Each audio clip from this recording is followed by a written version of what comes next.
Cette émission vous est présentée par Homéocan et son excellent casse-grippe Homéococcinum, ainsi que la gamme de produits enfants 0-9 ans, le choix des mamans. Ce mobilier est une gracieuseté de meubles Ashley de Laval. Venez découvrir notre vaste sélection de meubles de qualité ainsi que nos accessoires de décoration pour toute la maison.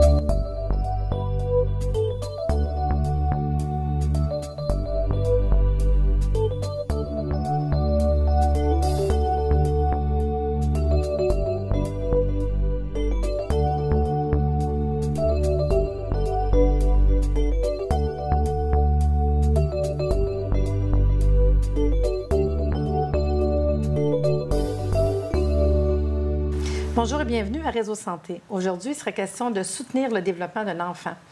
C'est quelque chose quand même, je pense, hyper important, Patricia. Très, et qui me touche beaucoup parce que, comme on parlait un petit peu avant l'émission, j'ai eu une dernière année qui a été très, très tumultueuse et plein de changements, de séparation, de déménagement, changement d'école pour mes enfants, confrontant pour la maman, mais aussi pour les enfants. Fait que soutenir, oh oui, je vais être très attentive. Pour ce faire, nous allons avoir avec nous aujourd'hui M. Joël Monzé. Joël, qu'on a rencontré, nous autres, par rapport à l'association, le premier congrès santé. Il est venu faire une conférence vraiment extraordinaire qui nous a éveillés incroyablement. Mais le parcours que Joël a fait depuis 5 ans, j'ai hâte d'entendre ce parcours-là. Bonjour, Joël. Bonjour. J'aimerais ça que tu te présentes un peu pour les gens à la maison. En fait, comment dire, démarrons par la base. Je suis né, j'ai eu la chance d'être né dans une famille dysfonctionnelle.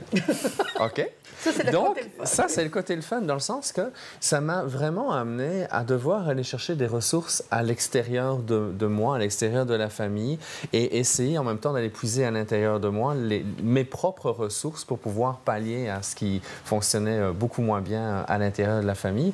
Et j'ai beaucoup de chance de rencontrer des professeurs extraordinaires, autant dans mon primaire que dans mon secondaire, qui m'ont peut-être pas nécessairement pris par la main pour me dire quoi faire ou quoi pas faire, mais qui ont été tellement exigeants mais bienveillants avec moi que ça m'a vraiment ouvert la porte sur plein de possibilités.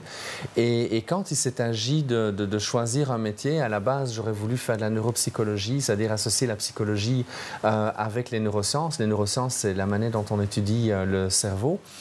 Eh bien, mes parents me l'ont interdit. Donc, à ce moment-là, parce qu'en Belgique, on avait la majorité seulement à 21 ans.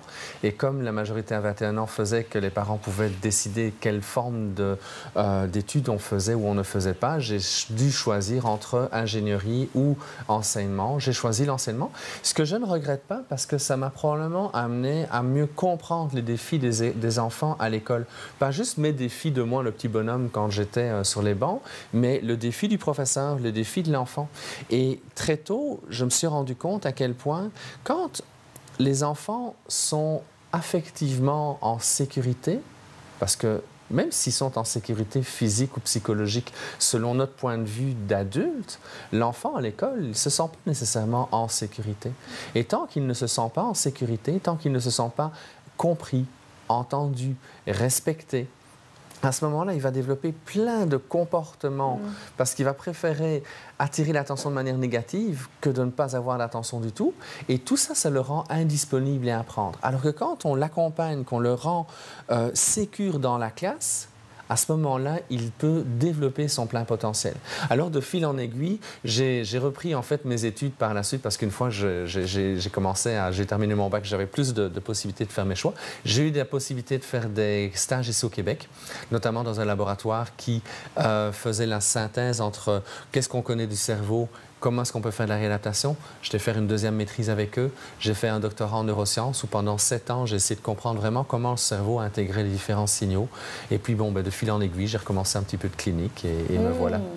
Intéressant, qu'est-ce que Joël a dit. Mais Patricia, tu as eu de l'air interpellée parce que ce qu'il parlait. Bien oui, bien c'est sûr. Comme je disais dans l'ouverture de l'émission, dans la dernière année, on a eu plein de bouleversements. Puis mon fils, mon grand garçon, qui va avoir bientôt 7 ans, qui a toujours adoré l'école, qui est super studieux, soudainement ne veut plus aller à l'école. Il va de reculons, même il pleure, il ne veut pas rentrer dans la cour d'école parce que, c'est sûr qu'il a déménagé, il y a eu beaucoup de changements. Comment tu peux nous outiller, dans le fond, à travers une situation comme ça? Mais en fait, ce qu'il faut comprendre, c'est que l'anxiété chez l'enfant ne se vit pas de la même manière que l'anxiété chez l'adulte. La plupart des textbooks que l'on reçoit, on décrit l'anxiété en fonction de l'adulte. Généralement, l'adulte, il vit peu dans le moment présent, il a peur de demain en fonction de ce qu'il a vécu hier. L'enfant est beaucoup plus dans son moment présent. C'est sa force et en même temps, c'est sa difficulté. En fait, il a beaucoup de difficultés à s'adapter à tous les stresseurs et à tous les changements qui sont au courant de sa vie. Alors, si on ne l'accompagne pas là-dedans, c'est certain qu'il va manifester toute une série de comportements qu'on pourrait dire maladroits. Et ces comportements maladroits ne font que de transmettre à quel point il est mal. Alors, vous disiez tout à l'heure qu'il y avait des difficultés parce que changement de classe. Donc, je pense qu'il est rentré au primaire, j'imagine. Il a quitté le maternel. Exact. Donc, à ce moment-là, on peut imaginer un déménagement. On imagine une séparation de papa et maman. On imagine que son rôle de grand est un peu changé parce que rentrer dans la grande école, c'est aussi tout un défi. On n'est plus juste avec les tout-petits. On se rend compte de toute une série de choses. Il y a donc un paquet de facteurs de stress pour lui et il est comme dans un film d'horreur. Parce que la manière dont l'enfant va vivre l'anxiété, c'est comme nous, on le vit quand on regarde un film d'horreur. On a beau intellectualiser que ce n'est qu'un film, que ce n'est qu'un faux requin, que ce n'est qu'un faux crocodile, que la personne ne meurt pas, que ce sont des trucages et ceci et cela, ça reste que quand on est devant la télévision, on commence à avoir plein de stress, on va vouloir manger, on va vouloir bouger, il faudra mettre pause sur le film parce qu'on a besoin de reprendre nos esprits. Le seul problème, c'est que l'enfant ne peut pas mettre la télévision sur pause. Non, sa vie, elle continue. On lui demande de rester là, on lui demande d'être sage, on lui demande d'être toute une série de consignes qui sont logiques dans la tête d'un adulte, mais qui ne le sont pas dans la tête de l'enfant. Alors, au départ, l'enfant, il veut s'adapter parce qu'il veut tellement vous faire plaisir. Mais au fur et à mesure qu'il essaye de vous faire plaisir, il se sépare de lui. Donc, ça augmente l'angoisse. D'accord? Donc, cette angoisse dans laquelle il est, qui réveille un petit peu les mêmes genres d'angoisse, comme je disais, que nous on vit dans les films d'horreur, il y a un moment donné où il y en a trop et toute une série de comportements vont apparaître. Et si on ne prend pas la mesure, si on ne prend pas le temps de vraiment écouter nos enfants, les stratégies maladroites vont finir par devenir des comportements habituels et c'est là qu'on suspecte qu'il y a de la maladie mentale qui va être présente. Mais quand on regarde vraiment ce dont l'enfant a besoin et qu'on répond aux besoins de l'enfant en termes de développement, à ce moment-là, on lui permet de grandir. Moi, il y a un exemple que j'adore utiliser quand je donne des conférences ou des formations. C'est l'année dernière, mon fils avait 3 ans et il est venu me trouver dans mon bureau avec un couteau. « Tiens, papa, voilà un couteau. »« Hein? Qu'est-ce que tu fais avec un couteau, mon grand? » Je sais pas, je te donne un couteau. »« J'ai pas besoin de couteau, je suis dans mon bureau. »« Je te donne un couteau pareil. » Puis je le regarde. Ça se pourrait-tu que tu aurais besoin d'un câlin? Oh! Oui, papa. Donc, il faut savoir, exactement, il faut savoir qu'il y avait une règle à la maison, c'est que quand je suis dans mon bureau, si la porte est ouverte, les enfants peuvent entrer. Okay. Si la porte est entrouverte, ils peuvent entrer, c'est important. Si la porte est fermée, et à ce moment-là, la porte était fermée, je faisais de la compta ou je faisais un dossier, la porte est fermée, ils ne peuvent venir que si c'est urgent. Donc, exactement, un enfant de 3 ans avec un couteau qui coupe, il a dû monter sur une chaise, monter sur le meuble, aller chercher le couteau, redescendre, mais il avait oublié. D'accord? Oui. Et à ce moment-là, il arrive dans mon bureau avec son besoin, mais en ayant oublié c'était quoi son besoin. Donc, si moi, je ne l'interroge pas, je ne prends pas le temps de vérifier ce dont il a besoin, on a un petit coco qui va probablement encore jouer une mauvaise tour. Vraiment, Joël, tu m'interpelles. Puis moi, ça me rappelle plein de choses avec mes enfants. C'est cool. J'ai eu plein de flashbacks avec mes enfants. Bon, on va faire une pause. On revient parce qu'on veut en savoir plus. Une petite capsule santé pour vous dans quelques instants. Cette capsule vous permettra de travailler les bras, de développer la conscience corporelle et de renforcer les abdominaux. Premier exercice, les bras sont ouverts. Faites juste croiser et ramener. Croiser et ramener. On travaille avec la force du corps. Allez-y comme ça, 60 de secondes, puis passez à l'option suivante. Vous montez, vous descendez. Puis y aller à la vitesse à laquelle vous avez envie d'aller. Ça peut être un petit peu plus vite ou plus lentement. Faites durer l'exercice le temps qu'il faut pour sentir une fatigue dans vos bras. À l'occasion, ça se peut que vous ayez envie de juste relâcher un petit peu, de bien vous replacer, puis de repartir. Alors, 60 secondes ou plus, pour sentir une fatigue dans les bras. En guise de deuxième exercice, on s'installe sur l'avant-bras, un exercice de planche. Alors, assurez-vous d'avoir le coude en ligne avec l'épaule. Vous allez avoir à soulever le bassin. Vous avez le choix d'être sur le genou ou d'aller vous installer en position allongée, les deux jambes allongées. Alors, vous gardez la pause. Si vous avez besoin de relâcher, pliez tout simplement. Pour aller chercher plus de défis, plus difficiles à plusieurs niveaux, vous êtes ici, vous montez le bras, plie la jambe, allonge la jambe et ramène.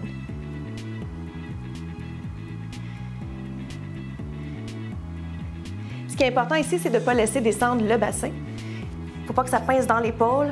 Continuez à bien respirer, épaules et hanches enlignées. En fait, durant l'exercice, trentaine de secondes, on mise sur la qualité, puis on change de côté. Alors, exactement la même chose. Vous connaissez vos options maintenant. Avant-bras, coude et épaules enlignées. Vous avez l'option entre jambes au sol, les jambes allongées, statiques comme ça, ou encore on plie, on allonge, on descend. Attention à ne pas laisser le bassin descendre. C'est difficile, ça se peut que vous ayez envie d'en faire moins longtemps les premières fois.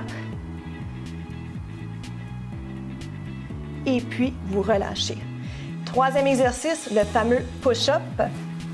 Vous allez pouvoir le faire sur les genoux ou sur les pieds. Les mains vont être ouvertes. Puis de partir au sol. Alors, vous montez et vous descendez. Vous montez.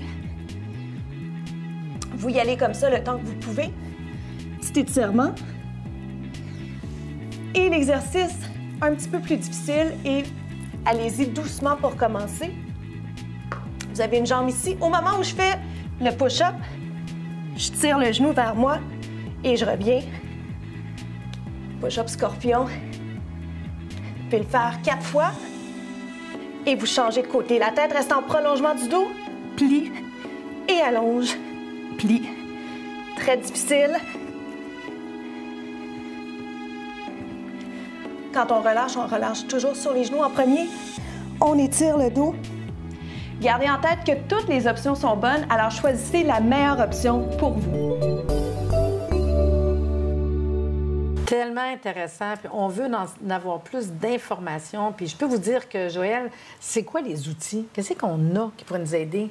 Mais moi, ce que j'aurais envie de dire, c'est qu'avant les outils, tu sais, tantôt, je parlais des films d'horreur pour essayer d'aider les auditeurs à comprendre ce qui se passe dans la tête de l'enfant ou comment vit l'enfant quand il est dans une situation d'adaptation. C'est l'ambiance du film qui fait que ça marche ou ça ne marche pas, le film d'horreur. Et le premier élément sur lequel les parents peuvent avoir un impact, c'est l'ambiance de la maison. Si nous sommes dans une ambiance de stress, dans une ambiance de compétition, dans une ambiance de reproche, dans une ambiance de cri, ça ne fait que de compliquer le film d'horreur dans lequel l'enfant il est. Et un contre-exemple, c'est La vie est belle. D'accord? Si vous avez vu ce film-là, on a un papa qui se fait interner dans un camp de concentration. Potentiellement, ils vont se faire tuer par les nazis. Et le papa essaie d'aider l'enfant à comprendre que c'est juste un camp d'été. Et pendant les 3 ans d'internement, en travaillant sur l'ambiance, en travaillant sur le jeu, il outille son enfant à passer à travers le drame. Et le jeu va être pour nous quelque chose de majeur. Si, tu sais, au Québec, il y avait un neuropédiatre qui s'appelait Louis Couture, qui était extraordinaire, qui a beaucoup parlé de la pédagogie par le jeu. Prendre ne serait-ce que 10-15 minutes à tous les jours avec chacun de nos enfants pour jouer au jeu que l'enfant veut. C'est pas l'adulte qui initie, c'est l'enfant qui initie. Et à partir de ce moment-là, on voit que l'enfant peut arriver à se décider, à se déposer, parce que comme il décide l'espace dans lequel il va explorer les choses pendant un petit moment, ça lui permet de pouvoir retrouver un peu de contrôle dans sa vie. Et la thérapie que je vais mettre en place avec des enfants qui ont plus de difficultés que d'autres va beaucoup jouer sur ça. Aussi bien on peut faire des séances de jeu libre, mais sinon on va prendre le jeu comme espace pour travailler des forces de l'enfant. Puis là-dedans, il y a aussi laisser l'enfant choisir. Laisser l'enfant choisir. Alors parfois, je vais imposer le jeu parce que comme psy, il faut que je mette l'enfant dans un contexte où... Il faut aller toucher au bobo. Exactement, je dois toucher au bobo. Mais en même temps, je vais l'outiller au fur et à mesure du jeu pour qu'il puisse être capable de pouvoir relever les défis de la vie de tous les jours. Et si, après, on peut collaborer... Bon, tout à l'heure, tu me disais que le professeur de la classe de ton fils était extraordinaire. Si le professeur peut travailler avec les parents, qui est vraiment une connivence. Tu sais, parfois, les professeurs, ils ont peur des parents, les parents, ils ont peur des professeurs. Et ça crée, là aussi, un climat d'angoisse pour l'un comme pour l'autre. Je me mets à leur place. Moi, j'en ai 3. Des fois, j'ai de la misère à être adaptée pour les 3 parce qu'ils ont des tempéraments tout à fait différents. Là, elle se retrouve à peut-être une trentaine dans sa classe. Bonjour, Madame Leroux. Vous êtes exceptionnelle. Mais je n'ai pas de doute qu'il y a plein de profs exceptionnels. Le problème, c'est que ces dernières années, on a tellement centré sur les bobos des enfants en oubliant que 80% des mesures d'intervention, quel que soit l'âge de la personne, ce sont les mêmes, que ce soit un enfant, un adulte ou une personne âgée. On va parler de respect, on va parler de bienveillance, on va parler de qualité de présence, on va parler d'interaction, de communication, de relations saines, de communication non violente. Ça, ce sont des mesures universelles qu'on peut faire avec tout le monde. On a 15% des interventions qui vont s'adapter au sexe, à l'âge de la personne, et on a peut-être 5% qui vont s'adapter à qu'est-ce que la personne a de particulier, dans le sens que tes besoins ne sont pas nécessairement les mêmes que les tiens ou que les miens. Donc, il va y avoir... Mais on est tout le temps centré sur le 5%. C'est normal que tout le monde, à un moment donné, perd confiance dans ses moyens. Il faut vraiment revenir aux mesures universelles. Et c'est ça un petit peu le sens des différents livres que j'écris avec souvent des collaborateurs. Outil, là. Exactement. Oh, oui. Donc, il y a dire oui à la vie, il y a soutenir le développement affectif de l'enfant et neurosciences, psychothérapie et développement affectif de l'enfant. Qu'est-ce qui ferait que j'irais vers un des 3? Mettons, en quelques minutes, mettons le premier. Là. Ici, on parle de... Ça, celui-là, il s'adresse à tout le monde. Okay. Il s'adresse aussi bien aux parents qu'aux enseignants, qu'aux intervenants en santé et aux médecins. Ce sont plein d'outils qui vont aider les gens à mieux comprendre les besoins des enfants pour qu'ils puissent arriver à répondre aux défis en termes de développement dans leur vie. Donc ça s'adresse à tout le monde, ces outils-là. C'est de ramener la compréhension des processus. Quand tantôt je te parlais, pourquoi mon fils il a pris un couteau? Il veut pas. Exactement, il faut qu'on comprenne le sens du comportement de l'enfant. Dans neurosciences, psychothérapie et développement affectif de l'enfant, c'est mon dernier, il est sorti au mois de septembre dernier. Ça s'adresse peut-être un peu plus aux psychologues, aux psychoéducateurs et aux médecins, où là, on est un peu plus dans la compréhension des processus neurologiques qui sont derrière et des outils. Cela dit, celui qui adore comprendre le cerveau, il va y trouver son compte. Okay. Pourquoi? Parce qu'on va parler des sports à risque, on va parler de l'impact de la télévision sur le développement du cerveau, les jeux vidéo sur le développement du cerveau, on va parler de l'angoisse des enfants, l'anxiété des enfants concrètement. Donc, malgré tout, la personne qui adore lire ce genre d'ouvrage va y retrouver son compte. Et le dernier, Dire oui à la vie? Dans Dire oui à la vie, c'est en fait un livre où on repart de la base, qu'est-ce qui se passe dans le ventre de maman, et on arrive jusqu'à l'âge de la grand-mère. C'est tout le processus de la vie et comment les différentes épreuves de la vie vont marquer tant le psychique que le corps, mais surtout qu'il y a de l'espoir. C'est certain qu'une structure qui est abîmée, bien, elle est abîmée, mais il y a beaucoup d'espoir, surtout dans le domaine de la santé mentale. Ça serait le mien, celui-là, peut-être Dire oui à la vie. La grand-mère avec la mère, les enfants. Puis on se sent tellement interpellé avec comment ils sont les petits-enfants quand ils grandissent. Puis, mais c'est vraiment super intéressant. Fait que des outils, on en a. Puis là, ce qu'on va faire, on va prendre une pause pour aller à la capsule santé, puis on va revenir avec où te trouver, qu'est-ce que tu fais, qu'est-ce que tu nous offres, parce que vraiment... plaisir. Ça nous interpelle. Fait qu'on va à la pause et on vient dans quelques instants.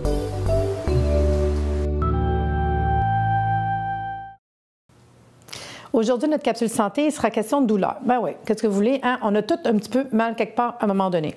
Fait que vous parliez d'arthrite, de rhumatisme, vous parliez juste de douleur. Comment ça fait que j'ai mal dans le coude? Pourquoi quand il fait pas beau, qu'il fait beau? Pourquoi quand je force, j'ai mal? Bien, il y a quand même plusieurs remèdes qu'on peut prendre. En sachant que les analgésiques sur le marché, sans les nommer, des fois, il faut faire attention. L'estomac, il y a l'interaction.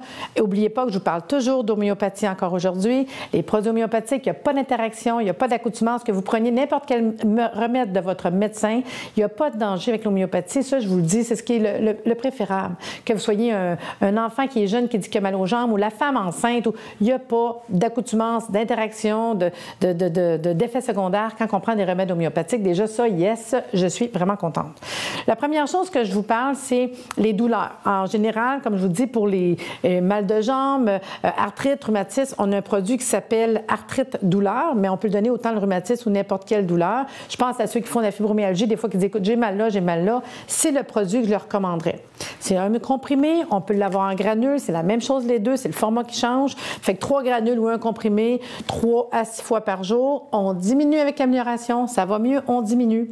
C'est chronique, 3 fois par jour, vous le prenez 1 mois par année de maladie. Ça fait 6 mois, bien, attendez-vous d'en le prendre 6 mois. L'important, quand ça va mieux, 2 fois par jour, ça va encore mieux 1 fois par jour, etc., etc. Dans les douleurs d'arthrite, dans les douleurs de rhumatisme, ennemi numéro 1, le sucre, la viande rouge, le vin, fait qu'on fait attention avec ça quand même. L'autre chose importante, c'est que tout ça, souvent, ça vient d'une intoxication. Les problèmes d'articulation, parce qu'on a des problèmes au niveau de l'acide urique. Les douleurs viennent souvent d'un dépôt d'acide urique dans les articulations. Il y a un produit qui s'appelle Artflex qui vous aide à avoir des articulations plus flexibles. Ceux qui ont des raideurs, qui ont des douleurs le matin qui se lèvent puis que ça prend comme une couple de minutes de se lever du lit, je vais leur donner Artflex. Puis ce remède-là, c'est un draineur, un nettoyeur pour éliminer l'acide urique. Donc, on est dans la goutte, le rhumatisme, les douleurs, très intéressant. Ceux qui ont mal dans les genoux, ceux qui ont mal dans l'orteil, des fois, là, une cuillère dans de l'eau chaude, 1, 2, 3 fois par jour, ça se boit super bien. Ça va aider à éliminer l'excès d'acide urique. Puis vraiment, ça va faire que vous allez avoir moins souvent besoin de prendre un remède pour votre douleur. Tu sais, il faut aller à la base, là. Fait que nettoyer, puis moi, je conseille 1 fois par année, juste pour nettoyer. On ne se rend pas compte comment on est intoxiqué, mais c'est vraiment nettoyer au niveau de l'acide urique. Vous savez, quand vous commencez un nouveau sport, puis on a mal partout, bien, si on prendrait ça, on n'aurait pas mal partout parce que c'est l'acide urique qui fait qu'on a des douleurs. Une autre chose qui est triste, qui fait super mal, les crampes, les spasmes, les jambes sans repos qui bougent tout le temps, ceux qui ont toujours comme besoin de bouger, c'est un problème au niveau du magnésium. Il y a une formule comme ça qui s'appelle Magnésium Plus, on va aller chercher tous les troubles au niveau des crampes. Donc, si vous me dites, ça arrive souvent, j'ai des crampes dans la nuit dans mon lit, bien, laissez-les sur votre table de chevet, prenez-les avant de vous coucher, puis dans la nuit, vous allez voir tranquillement que, hey, de mieux en mieux. Je me couche la nuit, je shake des jambes, Marie, je ne sais pas pourquoi, il faut que je bouge. Mais à ce moment-là, allez-y tous les jours, puis on va diminuer l'amélioration. 2-3 fois par jour, ça va mieux. La femme enceinte qui a des crampes occasionnelles, la personne qui a des crampes occasionnelles, la personne qui a des crampes dans son sport. Fait qu'on va le mettre dans la bouteille d'eau quand on part. Puis quand on revient, on en reprend encore, c'est tout. Vous allez voir la différence, c'est le fun au bout, là. Ça, il y a beaucoup de monde qui a des crampes et ne se rendent pas compte d'espace. Le petit œil qui bouge, là, tu sais, le petit qui part, là, c'est un manque de magnésium. Prenez-les 1, 2, 3 fois par jour. Vous allez aider tellement en plein de choses dans votre corps, c'est incroyable. Fait que c'est facile pour les manques de magnésium. Fait que tous les sportifs, là, auraient intérêt. Vous avez des crampes, ça vous dit tout de suite, manque de magnésium. Donc, si je fais mon tour au complet, idéal, ça serait de vous nettoyer 1 fois par année, faire de la prévention, éliminer l'acide urique, surtout avant un début de sport ou si vous avez tendance à faire de l'arthrite, du rhumatisme pire l'hiver. Prendre des remèdes pour la douleur, travailler les crampes s'il y a quoi que ce soit. Et c'est tout. www.homeocan.ca.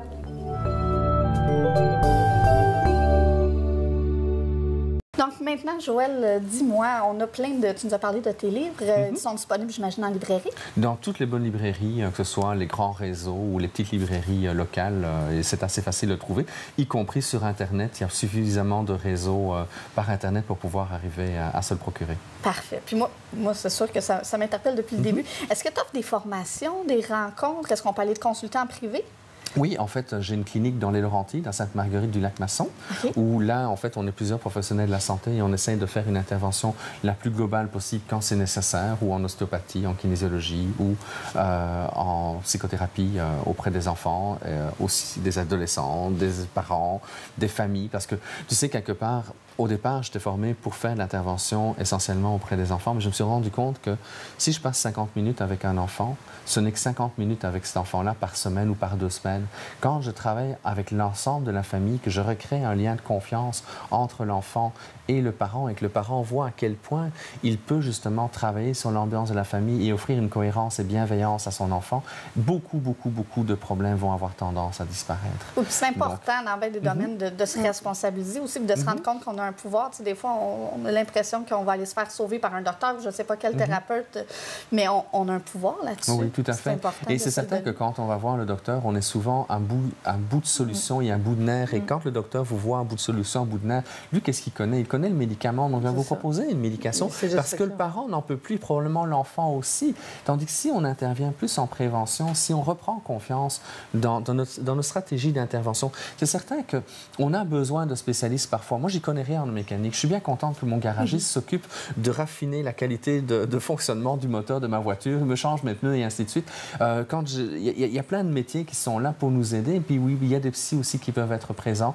des psychoéducateurs, des travailleurs sociaux qui peuvent faire un bout de chemin avec la famille. Malheureusement, souvent, c'est dans le privé parce que le public n'offre pas toujours le support dont on aurait besoin. Mais en même temps, on dépense beaucoup d'argent pour des belles voitures, pour des belles maisons et ainsi de suite. Pourquoi ne pas dépenser pour l'avenir de notre famille? C'est quelque chose sur lequel... L'avenir, mais aussi là, parce que, tu sais, si ça va pas bien présentement, ça ne doit pas être super heureux le quotidien. Donc, c'est un site Internet pour te rejoindre? Oui, il y a un site Internet qui existe, le site de l'Institut du développement de l'enfant et de la famille, institutdef.ca, où les gens vont pouvoir retrouver beaucoup de textes, beaucoup d'informations, vont pouvoir être au courant de quand je fais des conférences, où je les fais, parce que j'en fais beaucoup à travers le Québec. Souvent, ce sont des institutions qui me demandent de venir former leur personnel. Moi, j'adore faire de la formation continue parce que souvent, les gens, quand ils sont au baccalauréat, sont à la recherche de techniques. Et une fois qu'ils sont dans la vraie vie, ils se rendent compte que la technique, il faut l'adapter. Et c'est l'adaptation de la technique aux réalités du terrain qui ne sont pas toujours faciles à faire. Donc moi, j'aime beaucoup faire de la formation continue parce que ça devient très concret à ce moment-là. Ça me fait penser quand même, moi, mettons, je suis homéopathe, naturopathe, puis je reçois quand même beaucoup d'enfants. Est-ce qu'on peut avoir un minimum de formation pour être capable d'aider un peu? Oui, tout à fait. Il y a des formations. Oui, il y a des formations. Comme je disais tantôt, 80% des interventions qu'on va faire sont les mêmes pour tous les âges et toutes les personnes. Et 15%, c'est une adaptation au sexe et à l'âge de la personne. Donc, 95% des choses, ce sont des choses que monsieur, madame, tout le monde peuvent faire à partir du moment où ils vont chercher les bons outils. Laissons le 5% aux psychologues et aux psychothérapeutes si c'est nécessaire, oui, d'accord? Mais en même temps, il y a beaucoup de choses qu'on peut faire. Je crois que si les gens reprennent confiance dans leurs compétences de parents, dans leurs compétences d'intervenants, dans nos écoles, entre autres, on va retrouver des enfants beaucoup plus heureux que ce qu'on les a pour le moment. Puis là, j'ai vu que tu as ta page Facebook, parce que moi, je te suis régulièrement, que je suis capable de voir les livres, etc., ce que tu fais, les conférences. Il y a aussi le téléphone. À quel endroit qu'on peut te rejoindre? Oui, il y a moyen de me rejoindre au 450-228-3017, le poste 555. Puis, depuis pas longtemps aussi, j'ai vu, il y a une émission de télévision qui s'appelle Oui à la vie. Oui, ça, c'est un beau cadeau de la vie, justement. C'est une émission que je co-anime, en fait, avec Louise Deschâtelet depuis 2 ans. La 2e saison est en ondes pour l'instant, où on essaye d'aborder la vie sur la santé, bien entendu, sur tous ses aspects. Donc, c'est pas juste l'aspect médical ou l'aspect de professionnel de la santé, c'est qu'on a une thématique, on a un invité qui vient illustrer le thème que l'on présente, et de là, on a différents chroniqueurs qui viennent soutenir, justement, l'argumentaire qu'on peut faire, justement, pour que les personnes puissent retrouver leur autonomie et que s'ils ont besoin d'aller chez le médecin, ce ne soit vraiment que parce qu'ils ont essayé plein d'autres choses auparavant. Non, mais on le garderait-tu longtemps? Moi, on ferait 3-4 émissions un matin, là, une en arrière de l'autre, juste avec Joël. Il va falloir qu'il revienne parce que vraiment, je pense que les gens à la maison ont apprécié. Puis Patricia aussi, on a vu tellement de choses. Fait que Joël, en tout cas, longue vie, parce que je trouve que ça prend des gens comme toi qui nous aident pour nos enfants et nos familles du Québec. Fait que j'espère... Meubles Ashley de Laval, le meilleur rapport qualité-prix.